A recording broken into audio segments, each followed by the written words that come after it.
નમસ્કાર, આપ જોઈ રહ્યા છો ટીવી 13 ગુજરાતી અને હું છું આપની સાથે ધરતી। મહત્વપૂર્ણ સમાચારોથી શરૂઆત કરીશું। ગુજરાતની રાજનીતિમાં આજનો દિવસ ઐતિહાસિક છે। નવા મંત્રીમંડળના નામ પર છેલ્લી ઘડી સુધીનું સસ્પેન્સ યથાવત છે। ધારાસભ્યોને આખી રાત ફોન આવે તેવી તાલાવેલી હતી। મોડી રાત સુધી ધારાસભ્યોને ફોન ન આવ્યો હોવાની ચર્ચા છે। 24 જેટલા મંત્રીઓનો શપથ ગ્રહણ કરે તેવી સંભાવના છે।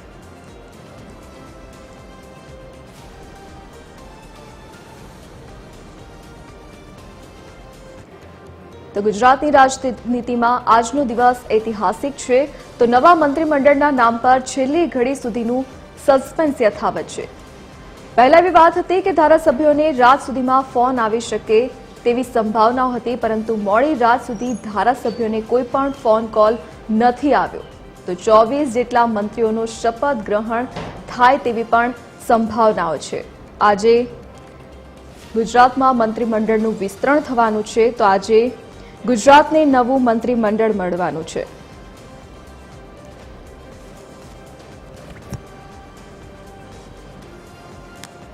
તો વધુ વિગતો સાથે એસોસિએટ એડિટર અરુણ શાહ આપની સાથે લાઈવ જોડાઈ ગયા છે। જી અરુણ, આજે ગુજરાતને નવું મંત્રીમંડળ મળવાનું છે।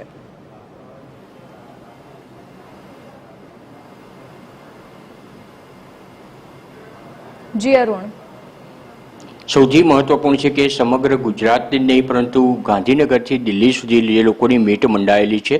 હાલના તબક્કે જે ગુજરાતમાં જે મંત્રીમંડળનું વિસ્તરણ થવાનું છે તેમાં કોનો સમાવેશ થશે ને કોની બાદબાકી થશે તેના પર સૌની મીટ મંડાયેલી છે। કહી શકાય કે આજે સવારે 11:30 કલાકે ગાંધીનગર સ્થિત મહાત્મા મંદિર ખાતે આ અંગે રાજ્યપાલના હસ્તે જે પદનામિત મંત્રીઓ હશે તેઓ શપથ પોતાના ગ્રહણ કરશે।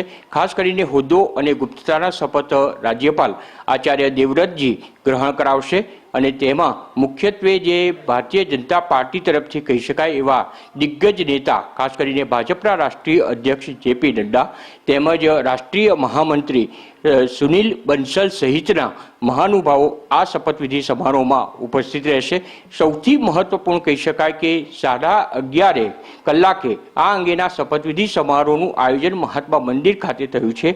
આમ છતાં અત્યારે જ્યારે હું આ લાઈવ જીવંત પ્રસારણ કરી રહ્યો છું ત્યાં સુધી જે માહિતી પ્રાપ્ત થઈ છે તે મુજબ એક પણ ધારાસભ્યને પોતાના મંત્રીમંડળમાં એટલે કે જે મંત્રીમંડળનું વિસ્તરણ થવાનું છે તેમાં પોતાનો સમાવેશ કરવામાં આવ્યો છે અને તમારે શપથ ગ્રહણ કરવાના છે તે પ્રમાણેની ટેલિફોનિક માહિતી કે પોતાને માહિતી મળી હોય એવી પ્રતીતિ હજી સુધી કોઈને પણ થઈ નહીં હોવાની માહિતી પ્રાપ્ત થઈ છે। એટલું જ નહીં, ટીવી 13 દ્વારા આ અંગે સિનિયર મંત્રીઓ જે વર્તમાન મંત્રીમંડળમાં છે કે જે નામ ચર્ચાના કેન્દ્ર સ્થાને હતા તેવા મંત્રીઓનો સંપર્ક કરવા પણ પ્રયત્ન કર્યો હતો, પરંતુ તેઓએ પણ ફોન પર ચોક્કસ રીતે ટીવી 13 સાથે વાત કરી છે।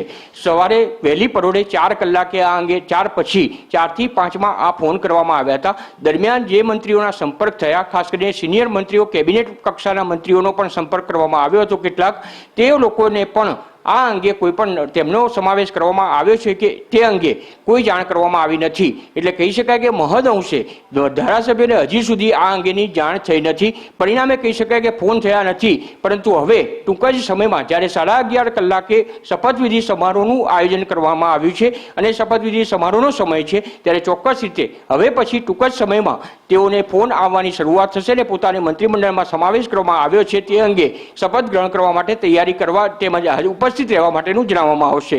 સૌથી મહત્વપૂર્ણ છે કે હવે મંત્રીમંડળમાં કોનો સમાવેશ કરવામાં આવશે, કોનો નહીં આવે તે મુદ્દો સૌથી મહત્વપૂર્ણ ચર્ચાના એરણે રહ્યો અને પરિણામે જ આજે કહી શકાય કે ગત રાત્રિ જે હતી એ ચોક્કસ રીતે લોકોએ ચર્ચાના એરણે રહ્યું અને તેમાં પણ ગાંધીનગર જે રાજકીય એપી સેન્ટર છે જેમાં તમામ ધારાસભ્યોને ઉપસ્થિત રહેવા જણાવવામાં આવ્યું છે, એટલે ધારાસભ્યો ઉપસ્થિત રહ્યા છે અને પરિણામે ગત રાત્રિ દરમિયાન સમગ્રત આ ચર્ચા જ કેન્દ્ર સ્થાને અને લોકોએ રાત્રિના ઉજાગરા કર્યા હોવાની પણ માહિતી જે રીતે ધારાસભ્યો ક્વાર્ટર્સ જ્યાં આવેલા છે, ધારાસભ્યના નિવાસસ્થાન જ્યાં આવેલા છે, જ્યાં તેઓ લોકોનું રાત્રિ રોકાણ આજે હતું નિયત થયેલું છે, ત્યાં જે ધારાસભ્યના નિવાસસ્થાન હતા ત્યાં પણ આ ચર્ચા કેન્દ્ર સ્થાને રહી છે અને હવે પછી કોનો સમાવેશ કરવામાં આવશે હજી સુધી જ્યારે સુધી ફોનો ગયા નથી ત્યાં સુધી આ ચર્ચા કેન્દ્ર સ્થાને રહી છે। એટલે હવે ટૂંક જ સમયમાં આ સંદર્ભે ફોન કરીને સત્તાવાર રીતે તેઓને જાણ કરવામાં આવશે ત્યારે જાણી શકાશે કે હવે મંત્રીમંડળમાં કોનો સમાવેશ કરવામાં આવશે અને કોની પછી હવે બાદબાકી કરવામાં આવશે।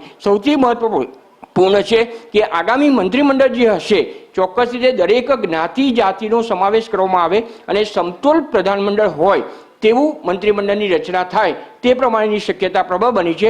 ભારતીય જનતા પાર્ટીએ જે રીતે કહેવાય છે કે કંઈક નવું કરવા માટે જે રીતે જાણીતો છે તેના સંદર્ભમાં કંઈક આ મંત્રીમંડળની જ્યારે રચના થઈ રહી છે, કારણ કે ગઈકાલે સાંજે તમામ મંત્રી જે વર્તમાન મંત્રીઓ જે છે મુખ્યમંત્રી ભૂપેન્દ્ર પટેલ સિવાય તમામ મંત્રીઓના રાજીનામા લઈ લેવામાં આવ્યા છે. એટલે પરિણામે હવે નવા મંત્રીમંડળમાં કોનો સમાવેશ કરવામાં આવશે તે સૌથી મહત્વપૂર્ણ છે.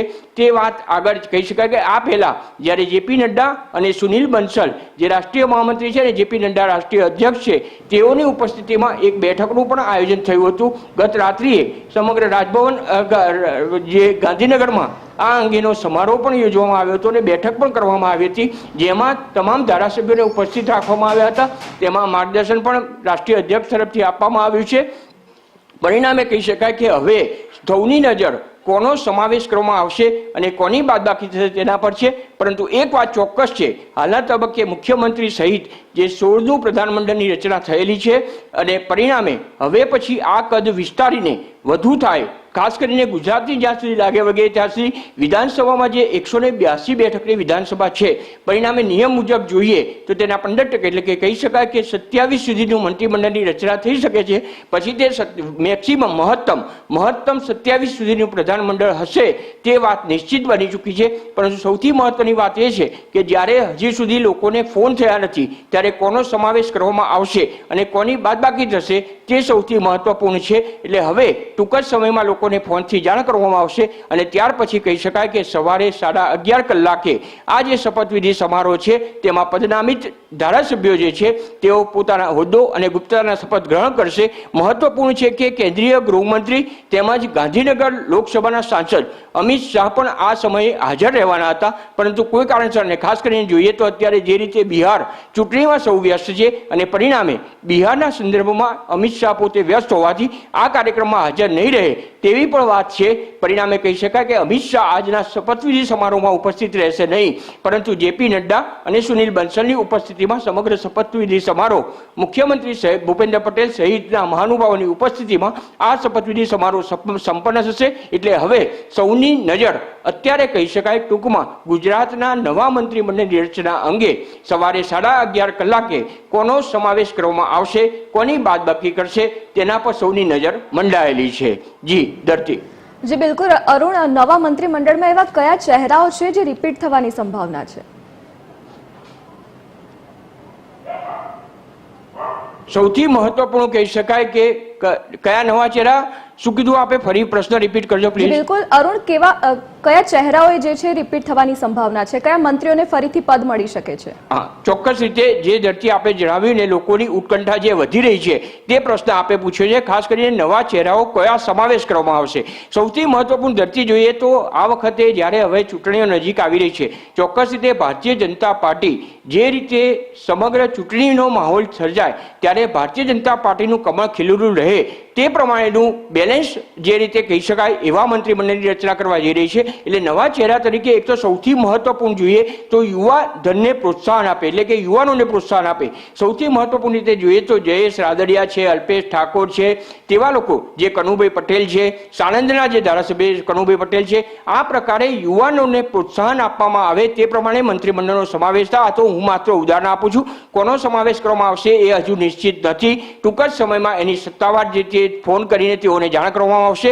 પરંતુ અત્યારે હાલના તબક્કે કહી શકાય કે ભારતીય જનતા પાર્ટીમાં યુવા ધનને પ્રોત્સાહન અપાય, એટલે યુવાનોને પ્રોત્સાહન આપવામાં આવે. એટલું નહીં, સાથે સાથે મહિલાઓને પણ પ્રતિનિધિત્વ આપવામાં આવે, પૂરતા પ્રમાણમાં પ્રતિનિધિત્વ આપવામાં આવે તે પ્રમાણેનું છે. એટલે કહી શકાય કે જામનગરમાં જો અત્યારે જોઈએ તો રીવાબા જાડેજા છે, તેમને ગાંધીનગરમાં જોઈએ તો રીટા પટેલ, આ બધા અત્યારે જે ધારાસભ્યો છે ને પોતે પ્રતિનિધિત્વ જે વિધાનસભાનું કરી રહ્યા છે તેમાં પણ પોતાનો જે વ્યક્તિગત દેખાવ છે તેટલું જ નહીં, પરંતુ જે રીતે સૌનો સાથ સૌના વિકાસથી ગુજરાત જે રીતે આગેકૂચ કરી રહ્યું છે અને વડાપ્રધાન નરેન્દ્ર મોદીની જે નેમ છે તેને સાર્થક કરવા માટેના પ્રયાસો થઈ રહ્યા છે, ત્યારે ચોક્કસ રીતે મહિલાઓને પણ પ્રતિનિધિત્વ મળે તે દિશામાં પ્રયાસ થઈ રહ્યા છે. એટલે પરિણામે કહી શકાય કે રીવાબા જાડેજાને પણ સ્થાન આપવામાં આવે એવી પણ પ્રબળ સંભાવના રહેલી છે. આ ઉપરાંત જોઈએ તો જ્યાં સુધી સમાંતર રીતે જાતિ જ્ઞાતિને સમાંતર સમતોલ બનાવવામાં આવે તે પ્રમાણે નવા મંત્રીમંડળની રચના હશે. મેં જે રીતે અગાઉ જણાવ્યું તે પ્રમાણે અત્યારે ગુજરાતનું મંત્રીમંડળ 16 સભ્યોનું છે. 27 સુધી ગુજરાતના પ્રધાનમંત્રીની રચના થઈ શકે છે. ચોક્કસ રીતે 27ની અંદર નવા પ્રધાનમંત્રીની રચના થશે એ ચોક્કસ રીતે કહી શકાય. એટલે હવે નજર મંડાઈ છે કોનો સમાવેશ થશે, કોની બાદબાકી કરશે, તેની સમગ્ર ગુજરાતના રાજકારણીઓની મીટ અત્યારે ગાંધીનગરથી દિલ્હી સુધી મંડાયેલી છે. જી ધરતી. જી અરુણ, વિગત સાથે જોડાવા બદલ આપનો આભાર. તો આજે ગુજરાતને નવું મંત્રીમંડળ મળવાનું છે. પહેલા વાત હતી કે ધારાસભ્યોને રાત સુધીમાં ફોન આવી શકે છે, તેમને જાણ કરવામાં આવી શકે છે, પરંતુ હજી સુધી કોઈ પણ ધારાસભ્યને ફોન નથી આવ્યો. તો આજે સસ્પેન્સ જોવા મળી રહ્યું છે. આજે નામ સામે આવશે. 11:30 વાગે શપથવિધિ કાર્યક્રમ યોજાવાનો છે.